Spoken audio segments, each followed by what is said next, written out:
जी हाँ साथियों, आखिरकार बहुत इंतजार के बाद ओला रोस्टर जो है मिल चुका है। मतलब क्या ही बताऊं यार, इतने समय इतने इंतजार के बाद, महीनों महीनों इंतजार बुकिंग करने के बाद इतनी इसकी बुकिंग चल रही है कि किसी को जल्दी मिल ही नहीं रहा।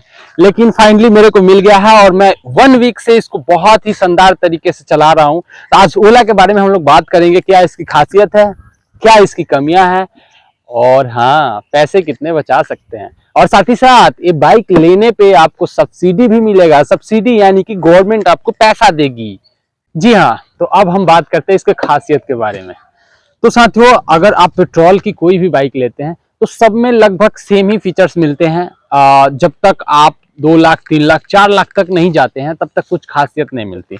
लेकिन अगर बात करते हैं हम इलेक्ट्रिक बाइक की, किसी भी कंपनी की अगर हम इलेक्ट्रिक बाइक लेते हैं तो लगभग उसमें क्या होता है कि आपको अलग अलग फीचर्स थोड़ा ज़्यादा मिल जाते हैं। ठीक है, तो आज हम इसके फीचर्स के बारे में बात करते हैं।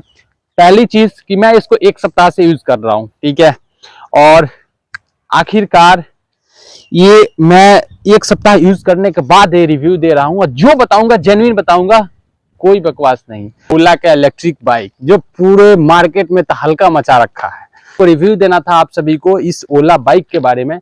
और एक बात बताऊं, आपको हुंडई की बाइक कितने की पड़ती है जो पेट्रोल की लेते हैं, या मैं बात करता हूं, आप स्प्लेंडर की बात करता हूं, आप स्प्लेंडर की बाइक कितने के लेते हैं? वही 90,000 मैक्सिमम। आजकल हर बाइक 90,000 या 1 लाख के बीच में मिल जाती है, और फिर वही आपको पेट्रोल भराने की झंझट।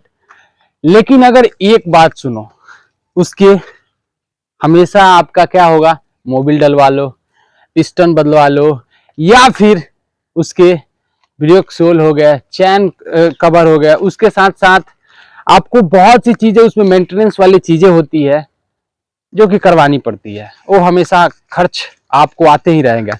लेकिन इसमें क्या खासियत है मैं दिखाता हूँ, मैं बताता हूँ।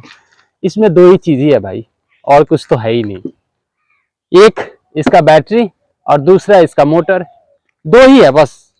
और खुद सोच लो, आप कितने का डलवाते होगे पेट्रोल?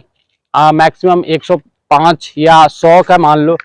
अगर 1 लीटर अगर पेट्रोल डलवाते हो तो कितना गाड़ी चलती होगी पेट्रोल वाली? मैक्सिमम एवरेज आजकल मार्केट में जो भी है 65 की मानते हैं। एक बार आपने डलवाया 65 का एवरेज दे रहा है। और इसका 4.5 बैटरी पावर है, और 4.5 में साथियों लगभग कितना यूनिट खर्च होते होंगे एक बार चार्ज करने पे? अगर आप अंदाजा लगा दो, 4.5 जो कैपेसिटी है, मैक्सिमम अगर लगता होगा तो 7 यूनिट लगता है, उससे ज्यादा नहीं। और भाई रेट कितने हैं बिजली की? मैं देखो, मैं यहाँ पटना में रहता हूँ, या दिल्ली का ही मान लो, 7 रुपए है, 8 रुपए है, 10 का मान लो, छोड़ो, 10 से ज्यादा इंडिया में कहीं नहीं है।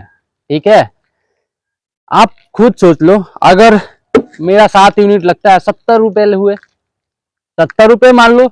अगर 10 के एवरेज से मानते हैं, 7 यूनिट लगा, अगर 70 रुपए में आपको ये गाड़ी कंपनी 250 किलोमीटर कहती है, यानी कि 252 किलोमीटर रेंज कहती है। लेकिन उसकी यार 52 निकाल दो, 200 मानो, यानी कि 200। क्या 70 रुपए में 200 कोई देने वाली है?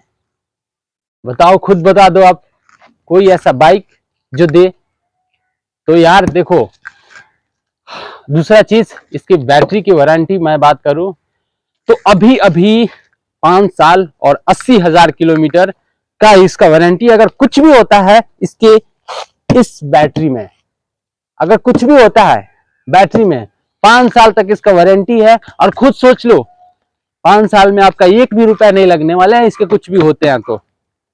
हाँ, लेकिन कुछ डिसएडवांटेज भी हैं, कुछ इसकी खामियां भी है, जो हम बात करेंगे, लेकिन विस्तार में बात करेंगे।